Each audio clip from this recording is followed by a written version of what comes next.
Awesome. So congratulations again on winning your second judgment. Thank you, sir. It was very, it was very touch and go there for a second because you guys were taking turns trying to throw the game. Like you were I'll be trying honest. really hard. I hope you're completely honest. We got a little bit overconfident. Yeah, so made a lot of mistakes, but we were able to pull it through, which thankfully, yep. So, That's all I have to say. What do you think was your toughest game of today? Was it that game or The toughest game would I almost want to say first game.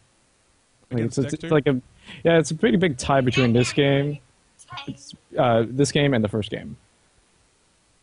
What made the first game so like such a hard game versus this game? Where, I mean, we know Yeah. how this game worked out. This you one guys was more got- frustrating. Yeah. I'll go with this game. This is Yeah. the toughest game.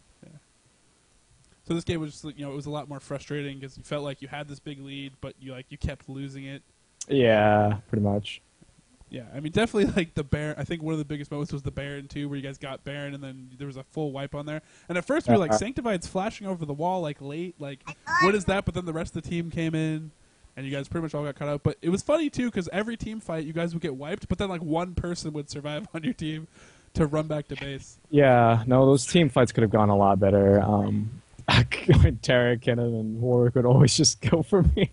So there was a critical moment near the end of the game where you guys had this big, huge team fight. You guys die. Matt's alive alone. York goes back to defend, and the other three members of the enemy team are running towards your base. Did you think you might lose at that point? Like, were you not even sure? Like, were you telling... As they were heading towards the base, looking at our timers, we knew they wouldn't have gone there. Like, if Foreman wasn't there, for sure we might have lost. But I came back. I mean, yeah, you yeah, came it back was just really in tough. time. I mean, and they were running fast. Fiora did stall just in time. Like, Yeah. just I can tell you our reaction was, oh my God, Fiora is just going to backdoor this. Like, because Yeah, there was naked and him he could have taken, Yeah. or he could have just killed the base turret because Yeah, it was because just we were York. always thinking, like, he could just, like, because, like, the Nexus turret was solo, like, he could just run in there on Yorick and just, like, do work, and then they'd be like, oh, crap, like, we either have to turn around or he could, like, win the game right there. So we weren't sure quite, we knew you guys had all fallen. We weren't sure quite when you were going to come back up yet, and then, by the time they were pushing to, we're like, maybe that'd be the right decision, but he went back and, him stalling actually was, a great decision. Were you guys all communicating and telling him to come back, or that it was okay? Or? I was saying, I mean, at that point, I was like, oh, they might be able to win, and we're like, just go stall. We'll be fine. This timer, they can get an inhib or maybe one Nexus turret at most. We'll be fine. So, yeah. So run down your picks because you grabbed Format again to be your MVP, and he did pretty good this tournament. He wasn't necessarily exactly what he last tournament. He was definitely like, oh my gosh, like completely dominated the game, and yeah, he played really great this game, but it wasn't necessarily the same thing. Talk about like your other members. Talk about how did like Tobrai, Purple Dango, and Steve Y dude. Did they surprise you? Some of them. Yes, actually, Tobrai and Purple Dango definitely did much higher to my expectations.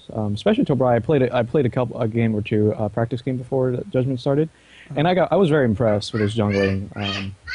He had knowledge. Sorry for the sound in the background. He had a lot of knowledge, and yeah, his portfolio was actually pretty big too. So I mean, I could be like, oh, we could pick Alistar, we could Nautilus, we could do this and this and this. So. I was pretty confident with Tobrai. Steve, we put him as support. I mean, we're telling him, hey, just play defensively, play the champions stuff like that.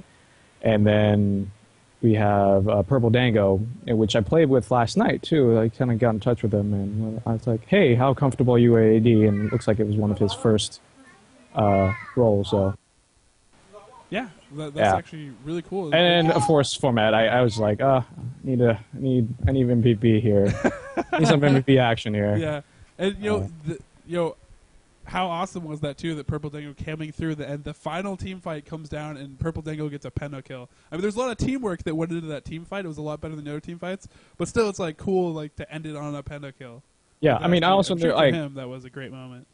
during the picks, it was really hard because I was like, okay, there's no more like really high like elo AP players. I was like, okay, I'll step and play it. I'll play AP. I used to play a lot too, so I was like, whatever. I'll just play AP and I'll just pick all the other lanes. So Yeah, you'll That's- just play Viger, get like 970 AP, and just whatever, blow people up. Yeah, did you know you almost had 1,000 AP? You needed to buy a blue elixir when you I had was Baron getting buff close right to at the end. 1,000. Yeah, why didn't you buy your blue I've never elixir to seen get that 1,000 AP? 4-digit AP, but I that actually would have had a- happened. It was getting very close. Yeah, and I mean, obviously, your RE game too was absolutely phenomenal. Like you came out gangbusters in that game, like 14-1 and 7 or something like that. So yeah, so great play, like all around. If again, we have to ask, if you would pick an MVP for your team, what, who would you pick as your MVP? And before you pick that MVP, can we just say that the Alistar was looking good? Your last, like, you pick format, you expect format to do something well when you take you first overall. But guys really there were want some this to happen. pulverizes, like, No, I mean it's really up to you. I mean, like we like to make it fun and entertain and stuff like that. of course, But the Corky Pentakill. yeah, I mean, who really who that do guy's you feel just going like to get a was the YouTube MVP of video. your He doesn't team? necessarily need to be an MVP. So Normally I would say myself, but that's right. You're not allowed to name yourself. I know. So I'm gonna. This is a really tough one. It's pretty rough, but I'm gonna go with our AD that pulled it through. He did get the pentakill at the end, first pentakill in Judgment, from what I heard. Yes. So he pulled it through. Like I said, he performed better than what I expected. So hey, congrats to him. So I think I vote for him for MVP. Oh, All right, sweet. awesome. And So that's actually really exciting. congratulations. Yeah, To Purple Purple Dango. Dango. I don't know if you're still on stream, but you are the MVP. first Judgment time 3. Pentakill Judgment 3 MVP. So congratulations. Out of all the top ADs that we have, like there are literally no less than 4 2K plus ranged ADs. You are the first one to take away the... Oh, no, wait, Dexter already took that. You're the Yes, second one. Yeah. So yeah, congratulations again. Congratulations to you, Jason. You were awesome again, winning Judgment number 2.